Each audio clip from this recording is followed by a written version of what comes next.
Oke, Assalamualaikum warahmatullahi wabarakatuh. Perkenalkan, nama saya Lutfi Behaki. Saya akan mempresentasikan materi saya yang berjudul Perkembangan Bisnis Seiring Revolusi Industri.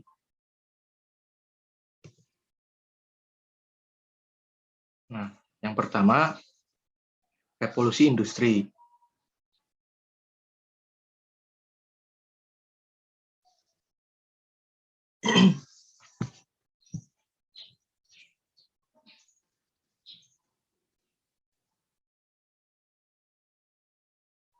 Apa sih revolusi industri itu?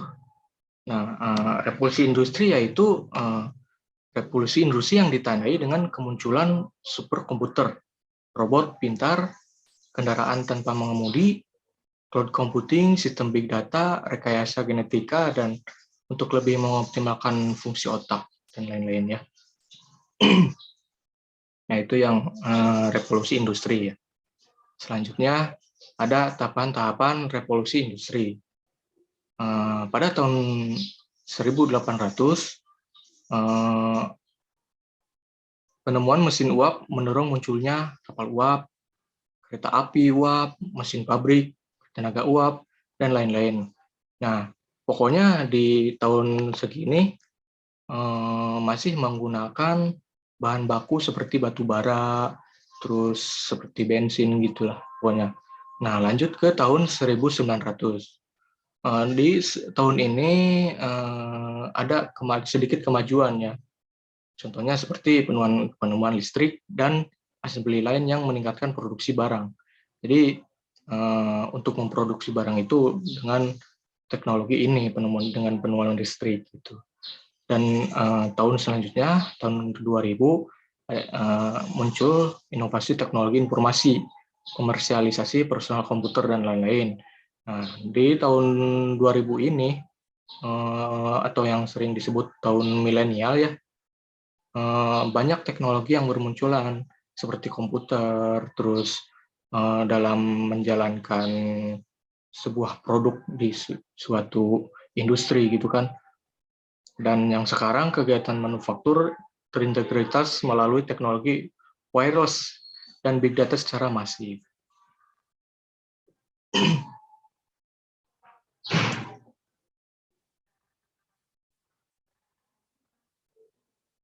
Selanjutnya,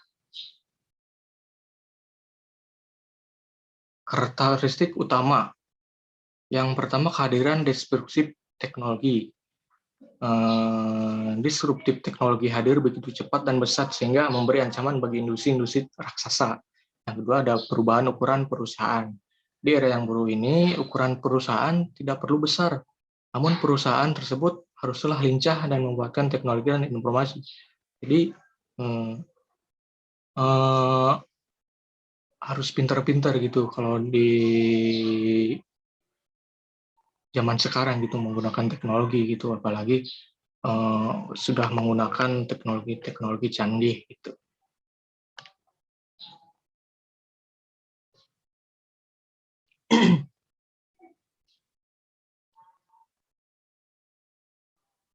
Yang selanjutnya, era baru industrialisasi. Di era baru ini ya banyak ancamannya dan juga peluangnya ya. Jadi yang pertama ancamannya itu trade. Secara global, era industrialisasi digital menghilangkan 1,5 miliar pekerjaan sepanjang tahun dari tahun 2015 sampai 2025 yang akan datang. Karena digantikannya posisi manusia dengan mesin gitu. Jadi kemungkinan besar pada tahun yang akan datang kita tidak tahu ya, semakin banyak industri yang menggunakan mesin gitu. Jadi tenaga manusia atau SDM akan semakin menyusut gitu.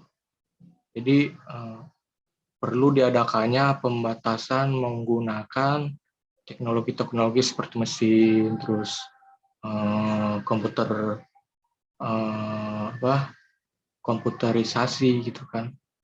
Dan ada lagi dimensi bahwa 65% murid sekolah dasar di dunia akan bekerja pada pekerjaan yang belum pernah ada di hari ini gitu. Maksudnya begini, eh, apa anak-anak zaman sekarang nanti pas di tahun yang akan datang, 20 tahun yang akan datang atau 30 tahun yang akan datang, mereka menemukan pekerjaan yang tidak ada di zaman sekarang gitu. Maksudnya begitu. Jadi makin berjalannya seiringnya waktu, jadi pekerjaan itu semakin bersaing gitu, semakin di era globalisasi ini semakin berkembang dan banyak sekali nanti pekerjaan-pekerjaan yang sangat rumit gitu bagi sumber daya manusia gitu. Dan kalau ada ancaman, pasti ada peluang gitu di dalamnya. Nah, peluang tersebut diantaranya di era globalisasi beroperasi memberi peningkatan tenaga kerja hingga 2 juta pekerja di tahun yang akan datang. Maksudnya begini, di tahun yang akan datang tuh, pastikan yang namanya industri gitu kan, pasti akan berkembang gitu kan, pasti akan semakin banyak gitu. Bener nggak sih? Iya. Nah, terus semakin banyaknya industri yang ada di suatu daerah tersebut, maka semakin besar juga peluang untuk sumber daya manusia untuk bekerja di suatu industri tersebut. Nah, opportunity ini juga terdapat potensi berkurangnya emisi karbon hingga 20 miliar metrik ton dari industri. Itu peluangnya. Dan menurut saya sih di era baru industrialisasi itu jangan terlalu memakai teknologi-teknologi mesin gitu ya. Maksudnya boleh menggunakan teknologi mesin, robot gitu, tapi harus dibatasi dengan ketentuan-ketentuan di daerah tersebut. Apabila di daerah tersebut banyak SDM-nya, maka mau tidak mau gitu kan pihak yang mempunyai industri gitu kan harus menggunakan mesin yang penting saja gitu, jangan menggunakan banyak mesin gitu, agar sumber daya manusia juga dapat berpenghasilan gitu di daerah tersebut gitu kan.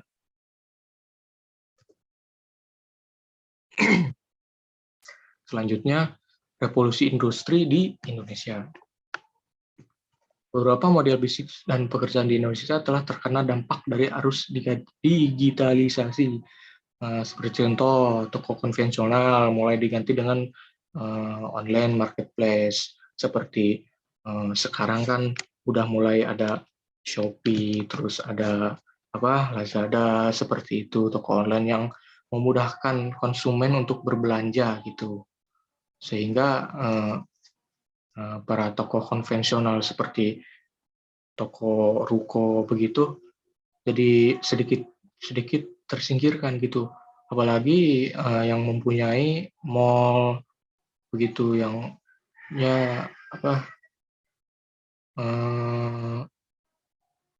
menawarkan beberapa produk itu dengan adanya online marketplace gitu, jadi semua orang itu mudah gitu dengan cara menggunakan handphone udah bisa membeli barang dan nyampe ke rumah gitu tanpa harus ribet ke tempatnya langsung gitu kan. Terus ada taksi dan Gojek tradisional mulai diganti dengan mode transportasi online seperti Gojek, seperti Grab, itu kan eh,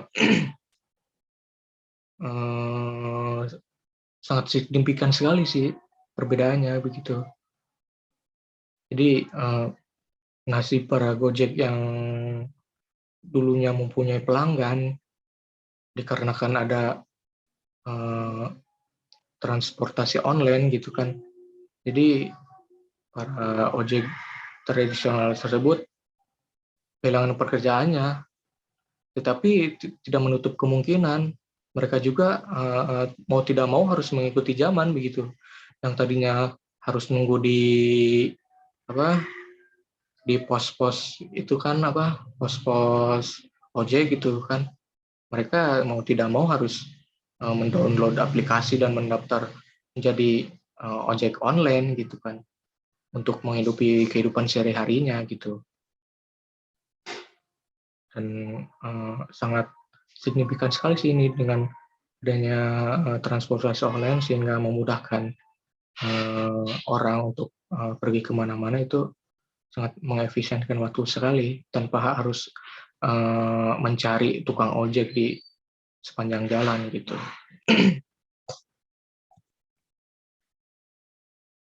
Selanjutnya ada peran UMKM. Nah, peran UMKM itu ada yang penyangga perekonomian. Jadi peran UMKM itu jumlah pengusaha sekitar tahun 2018 ya ada 58 juta, dan peningkatan produk domestik bruto, terus menyumbang devisa, menerima pajak, menerapkan tenaga kerja. Nah, itu peran UMKM dalam segi penyangga perekonomian. Terus ada lagi peran UMKM itu menjadi supplier bagi konsumen atau perusahaan besar. Sebaliknya juga pelanggan bagi perusahaan besar, bagian dari rantai distribusi. Jadi peran UMKM itu sangat berpengaruh sekali ya bagi perekonomian di suatu negara atau di suatu tempat gitu. Jadi gimana ya, dengan adanya UMKM jadi penghasilan domestik bruto itu lumayan besar bagi suatu negara gitu.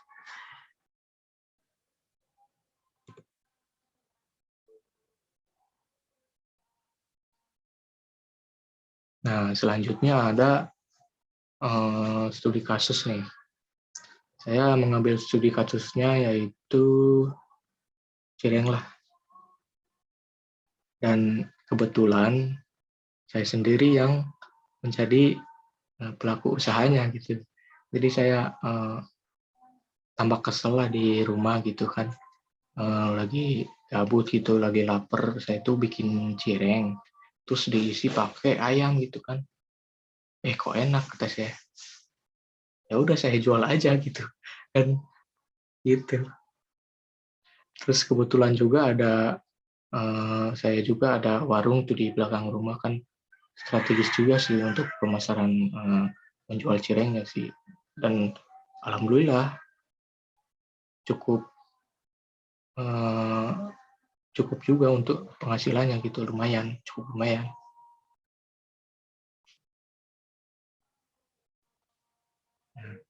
Jadi studi kasusnya saya mengambil cireng saja punya usaha saya gitu. Dari definisi cireng ini kan makanan ringan yang berasal dari daerah Sunda yang terbuat dari campuran tepung tapioka gitu kan, dan disiram pakai air panas, pakai garam, sehingga cireng crispy ini merupakan salah satu jajanan yang sangat diminati oleh orang-orang. Karena selain rasa yang enak, harganya juga murah, sehingga orang-orang tertarik dengan jajanan tersebut. Membuat cireng juga sangat mudah dan dijual di kalangan masyarakat. Nah, saya membuat analisis dari cireng ini ya. Yang pertama ada strength. Kekuatan dari cireng ini yaitu harganya sangat ekonomis ya. yaitu enggak Bang. Saya biasa menjual cireng itu dengan harga Rp1.000 saja, karena yang beli kan anak-anak gitu kan, sehingga cukuplah buat jajan anak-anak itu nggak terlalu besar gitu harganya, juga tidak terlalu mahal gitu kan. Terus dari kekuatan cireng ini, strength-nya yaitu kebersihan produk terjamin. Jadi saya membuat cireng dengan sehigienis mungkin ya. Sebelum saya mencetak cireng, saya cuci tangan dulu gitu kan, pakai sabun. Terus produk yang ditawarkan tidak menggunakan bahan pengawet atau zat berbahaya lainnya. Jadi insya Allah lah ini makanan sehat lah, nggak ada pengawetnya gitu. Terus produk yang ditawarkan juga sudah tidak asing dengan lidah Indonesia gitu kan. Jadi semua orang juga menyukai cireng ini gitu kan. Gitu. Terus hadir dengan cita rasa yang khas dan beda dari produk yang lain. Jadi cireng saya itu kan ada isinya gitu. Terus cirengnya itu pakai bumbu samyang. Jadi berbeda dengan yang lain kan rata-rata aci itu diisi dengan apa dage ya atau oncom gitu, namanya dedemok gitu kan. Tapi saya beda dengan daging ayam isiannya. Terus juga pakai bumbu samyang gitu. Terus ada opportunity, dulu lah, weakness. Ada weakness atau kelemahan dari cireng itu, produk yang ditawarkan banyak tersedia di berbagai tempat. Artinya emang sih cireng itu kan udah nggak asing gitu kan. Jadi kelemahannya itu cireng itu banyak yang menjual di tempat-tempat lain gitu. Gitu. Terus pesaingnya juga sangat banyak sih. Terus produk yang ditawarkan merupakan produk yang tidak tahan lama. Nah, cireng tersebut, kelemahan cireng ini yaitu tidak cukup lama bertahannya gitu. Jadi cuma 2 sampai 3 hari saja gitu bertahannya. Selebihnya kemungkinan isian cireng tersebut akan asam gitu, akan asam. Terus cukup menguras banyak minyak juga sih ketika menggoreng cireng tersebut. Gitu. Cukup menguras banyak minyak juga. Terus ada opportunity, peluangnya yaitu banyak sekali peluangnya, yaitu yang pertama saya kan mempunyai tempat dagang gitu kan, maksudnya strategis gitu kan, udah mempunyai tempat buat dagang gitu seperti kantin lah gitu, kantin lah. Banyak penjual yang menjual produk yang sama juga menggunakan bahan pengawet, tapi saya mah tidak. Terus pesaingnya juga sedikit sih di daerah saya gitu. Soalnya saya di kantin gitu, di dalam lembaga pendidikan gitu, maksudnya di dalam sekolah gitulah. Terus peminatnya juga banyak sih dari cireng tersebut. Jadi semua orang juga pasti membeli gitu. Terus yang terakhir ada trik atau hambatan. Hambatan dari cireng ini yaitu produk yang didagangkan berupa jajanan pasar yang semakin tersingkirkan akibat maraknya jajanan luar negeri. Jadi semakin ke sini jajanan itu semakin aneh. Dan cireng ini kan termasuk jajanan yang dari dulu gitu, yang kata orang ACD gitu kan, yang bosan lah ACD gitu kan. Nah itu ancamannya. Jadi sekarang kan banyak jajanan-jajanan yang aneh gitu kan, seperti boba, seperti apalagi itu, ya pokoknya banyak lah. Terus hambatan Yang selanjutnya, saya kan berjualan seminggu itu cuma 5 hari ya. Jadi Jumat sama Minggu itu libur. Nah, jadi di dalam 1 minggu itu nggak full, berarti penghasilan juga nggak full seminggu gitu kan. Kadang juga jualan itu kadang laku, kadang sepi gitu kan. Itu. Terus kadang suka ada anak kecil yang apa ngambil 5 tapi ngakunya cuma satu gitu. Itu hambatannya itu termasuk itu ada yang begitu anak-anak ya. Nah, terus selanjutnya ada permasalahan dari UMKM tersebut, dari eh, jualan cireng ini nih. Permasalahannya itu saya pas pertama kali mau jualan gitu kan, saya kan tidak punya modal begitu. Cuma beban orang tua dan pengangguran gitu kan. Saya mencari modal itu susah sekali gitu. Jadi terpaksa saya minjem dulu ke orang tua gitu kan.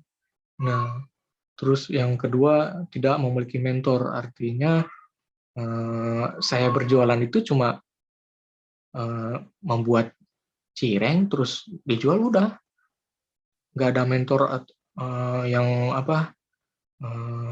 memberitahu gitu cara strateginya bagaimana, cara strategi pemasarannya bagaimana begitu kan. Terus kurang tahu cara membesarkan bisnis juga saya. Maksudnya cuma dagang itu cuma di warung doang gitu kan. Terus yang terakhir ada tidak adanya branding atau merek produk gitu. Kan saya membuat aci itu cuma membuat doang gitu, nggak ada merek-mereknya gitu kan.